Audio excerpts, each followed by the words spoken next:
My name is Teresa Vance. I'm 37 years old, and for years I was the reason Forge River Industrial Manufacturing didn't collapse under its own weight. That isn't arrogance, it's math. When something broke, logistically, structurally, or sometimes almost literally, people didn't call their supervisors. They called me. If a production line stalled, I fixed it. If materials vanished into thin air, I tracked them down.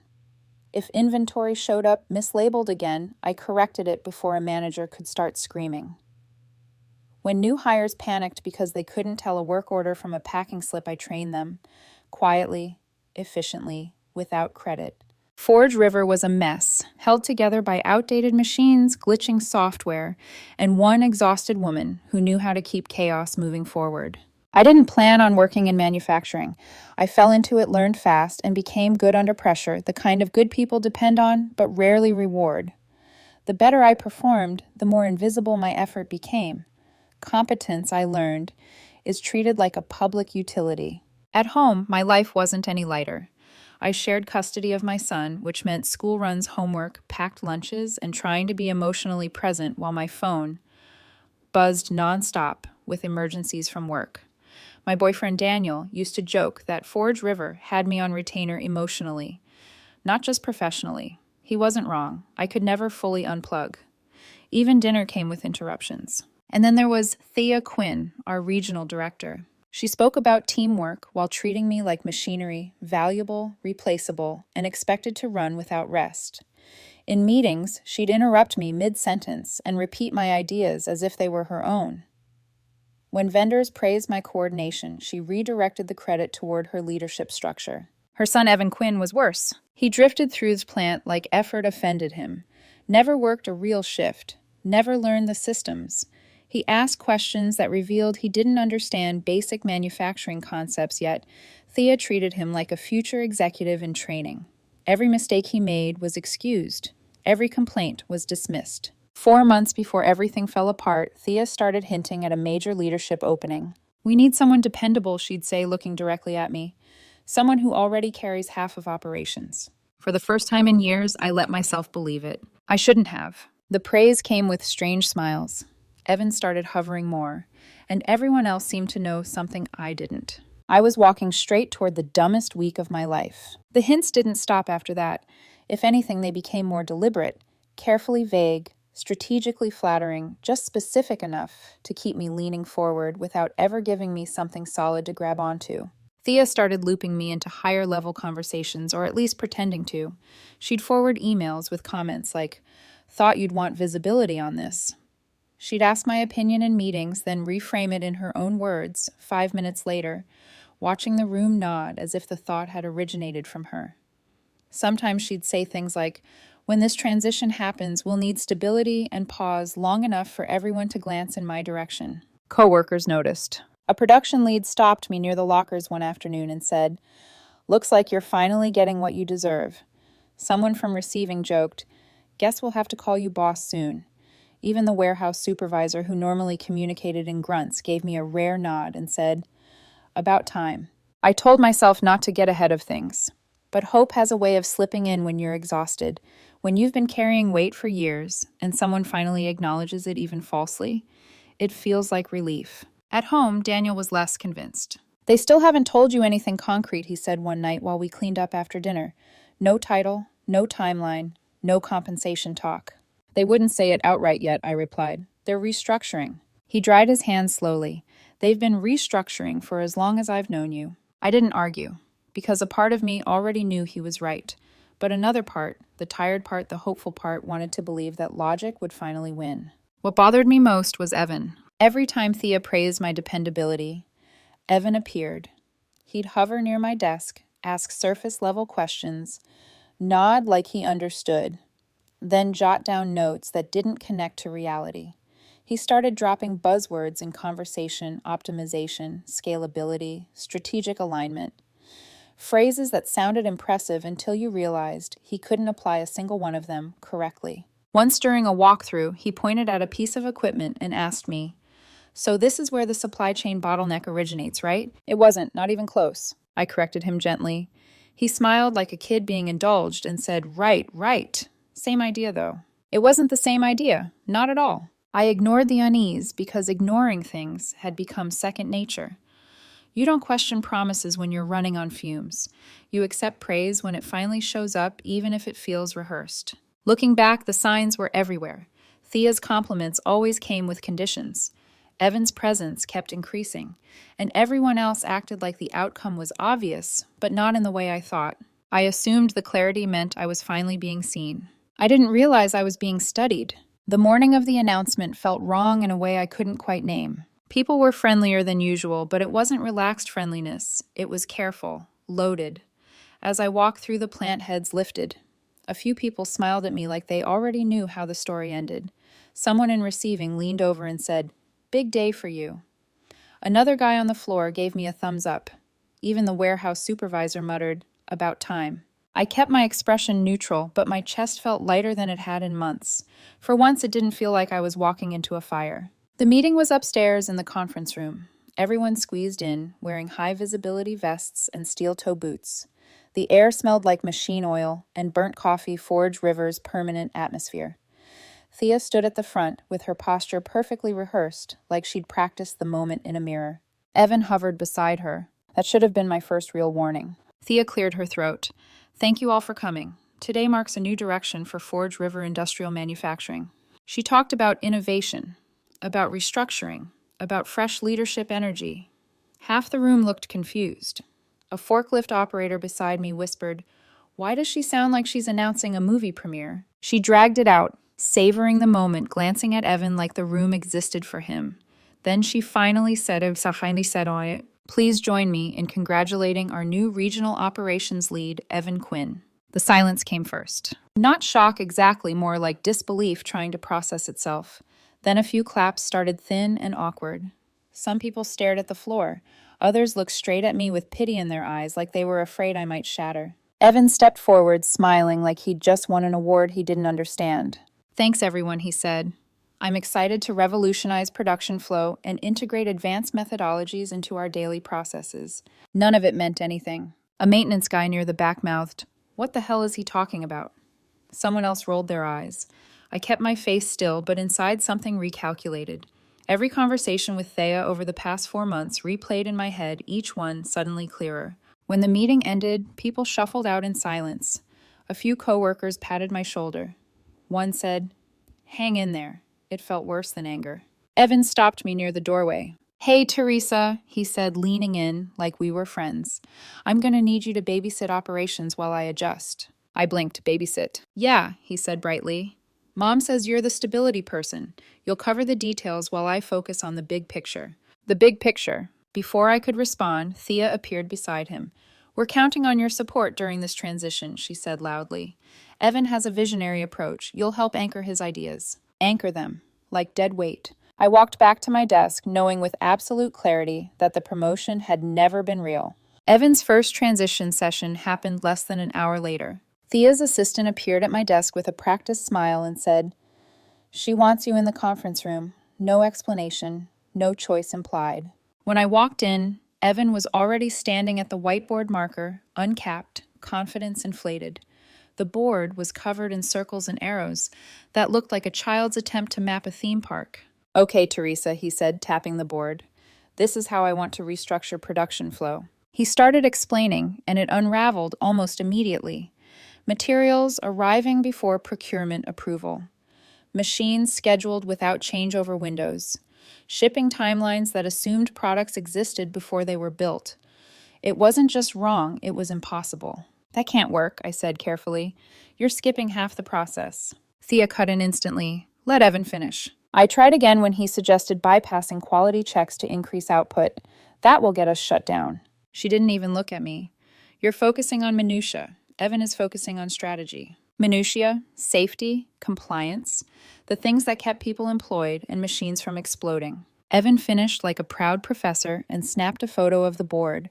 Later that afternoon, someone showed me his post online honored to take over operations. Big changes coming. Some people fear innovation. The fear wasn't innovation, it was incompetence. By the end of the day, it was obvious. This was never about merit, it was about image. And I was expected to hold that image upright. That night, I stayed late undoing Evan's decisions. Around 8:30, I passed Thea's office and noticed the door cracked open light spilling into the hallway. That alone was strange. She guarded privacy like a weapon. I wasn't planning to stop. Then I heard my name. Teresa is not leadership material, Thea snapped. She's good for execution, nothing more. I froze. A board member replied calmly. She's been running half your plant for years. She's reliable at manual work, not strategic thinking, Thea said. Besides, Evan needs this. He needs a win on his resume. Another voice joined Evan's. I'm not staying here forever, he said. I just need the title. Thea lowered her voice. She won't complain. She has a kid. Bills. She needs stability. That was the moment everything settled. I stepped back quietly and returned to my desk. On my laptop, I opened system files I'd built years ago. Evan's name had been added under optimization credits. My work. His credit. A production lead stopped by and whispered, "They're planning to move you under him. Less authority, no raise." I nodded. That night I understood the truth completely. I wasn't part of their future. I was the leverage they thought they owned. I walked into the plant the next morning calmer than I'd felt in years. No anger, no adrenaline, just clarity. The forklifts hummed, metal clanged, the same controlled chaos I'd carried on my shoulders for years. Only this time, it didn't feel like mine anymore. I went straight to my desk, opened a blank document, and typed a resignation letter in 3 sentences. No explanations, no emotion. I printed it, folded it, slid it into an envelope, and walked to Thea's office. She was standing behind her desk, organizing papers like she was preparing for another speech about leadership. I placed the envelope in front of her without a word. She opened it. Her face tightened instantly. "What is this?" she demanded. "My notice." She laughed once, sharp, disbelieving. "You're joking." 2 weeks, I said. Standard. Her composure cracked in under 10 seconds. "You can't leave now. We're restructuring. You're essential to this transition." "I'm not part of it." Her voice rose. "Think about your son. Think about stability." "That's why I'm leaving." She stared at me like she'd never considered that someone could choose not to serve her. "You won't find a better job in this region," she snapped. "I'll manage." Her tone shifted to bargaining. "Stay loyal. When things settle, there'll be room for growth." Before I could answer, Evan barged in, holding reports upside down. "These documents make no sense," he said. "Did you format them wrong?" "They're correct," I replied. "You just don't understand them." He scoffed. "No wonder things fall apart here." Thea spun on him. Evan stopped talking. She turned back to me, mask cracking. "This is irresponsible. You're abandoning the team." "They don't need me," I said. "You made that clear." She called HR on speaker. She's critical staff. HR's voice was calm. "We can't force her to stay." Thea slammed the phone down. "You're making a mistake." "Maybe," I said, "but it's mine." I walked out of her office, knowing one thing for sure. They wanted me trapped. I chose to leave. Once word spread that I'd put in my notice, the air inside Forge River shifted. No one said much out loud, but faces changed. Some people looked relieved for me. Others looked nervous, like they were already calculating how much of the load would land on them once I was gone. A few avoided eye contact entirely, as if proximity to my decision might pull them into the fallout. Evan, on the other hand, looked thrilled. He walked the floor like a man who believed the runway had finally cleared for his greatness. The confidence he'd borrowed from his title ballooned overnight, even though nothing underneath it had changed. If anything, the lack of friction only made his decisions worse. His first move was morale. On Monday morning, without warning or approval, Evan rewrote the production schedule. He shifted start times, shortened breaks, and reassigned senior workers like pieces on a board. He didn't consult supervisors. He didn't check union agreements posted right on the wall. By lunch, the warehouse crew was in HR together. Not angry, calm. The kind of calm that means decisions have already been made. HR tried to explain the rules. Evan dismissed them. "They need discipline," he said. "This place is too soft." That same day, a machine went down because Evan ignored maintenance logs. Instead of pulling the team in, he ordered it to keep running. When it failed completely, Thea blamed maintenance for poor communication. I stepped in not for them, but for the people being blamed. I helped organize a workaround to get production moving again. By Tuesday, suppliers were calling confused. Evan talked about modernizing mindsets instead of confirming specs. One vendor asked me quietly, "Is your new ops lead doing a school project?" Thea started snapping at staff for things that weren't problems. Evan kept smiling like chaos meant progress. By Friday, a respected supervisor quit mid-shift. He handed in his badge and said, "I'm not carrying this circus." Everyone froze. I still had days left on my notice, and the building was already wobbling.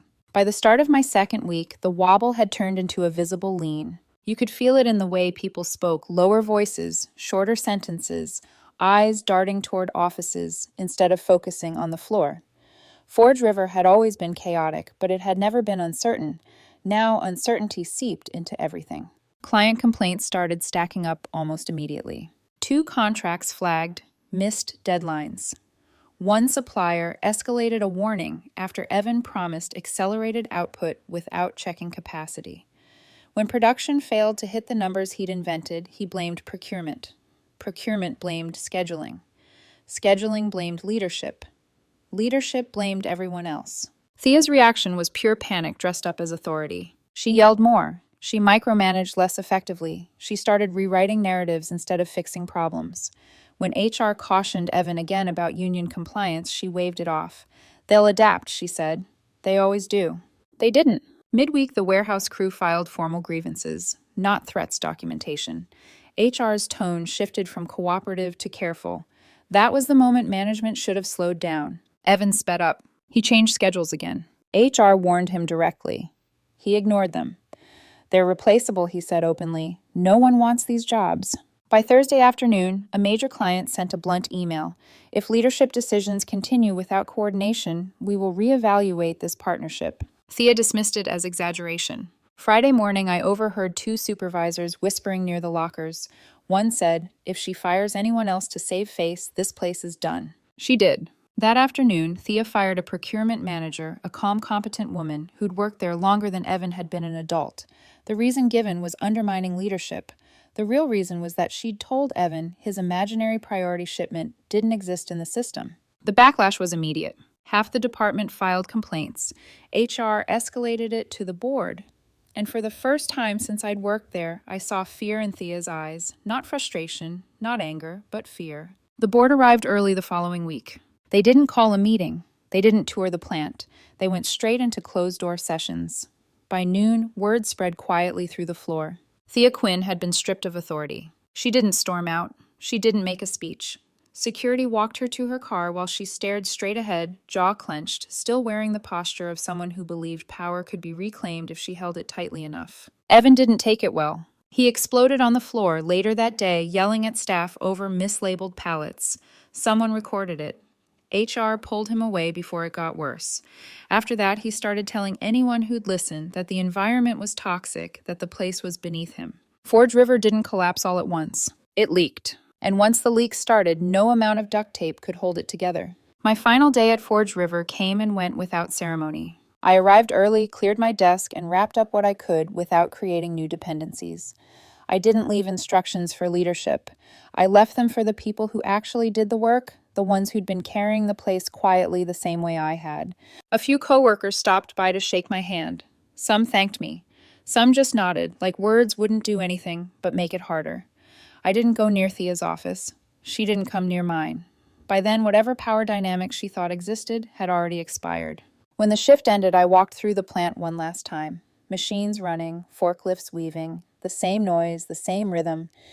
But it didn't pull on me anymore. I stepped outside and let the door close behind me without looking back. Starting my new job felt unreal in the best way. The building was clean. The equipment worked. Meetings had agendas. Adults acted like adults. My title matched my responsibilities. My pay reflected my value. On my first day, my new manager shook my hand and said, "You've been underused for a long time." The strangest part wasn't what changed, it was what stopped. No late-night messages, no emergency calls, no constant feeling that I was babysitting a system designed to burn down every afternoon. I went home, made dinner, and actually sat through it without checking my phone. Daniel noticed before I did. "You're lighter," he said one night. "You don't look like you're bracing for impact anymore." 3 days and the calls started. First from Marlin.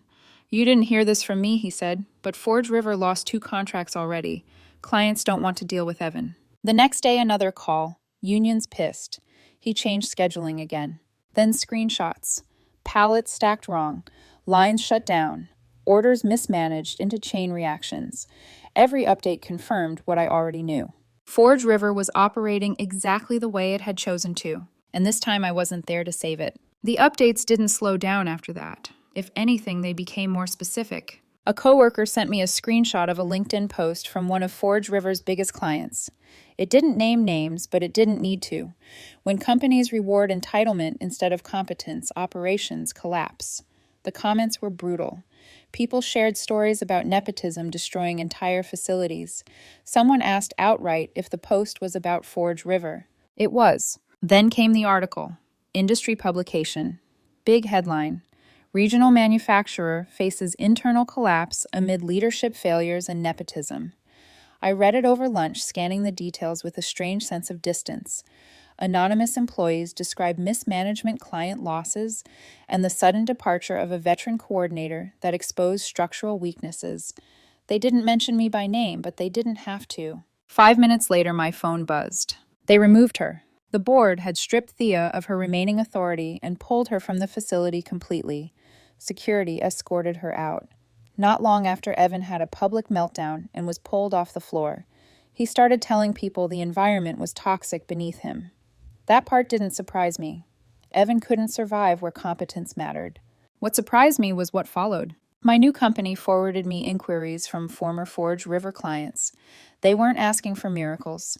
They were asking for stability, for coordination, for me. One message read, "We heard Teresa Vance joined your team. If she's involved, we'd like to discuss a long-term partnership." I hadn't said a word publicly. I hadn't defended myself. I'd just walked away. Months later, I attended a regional manufacturing conference with my new team.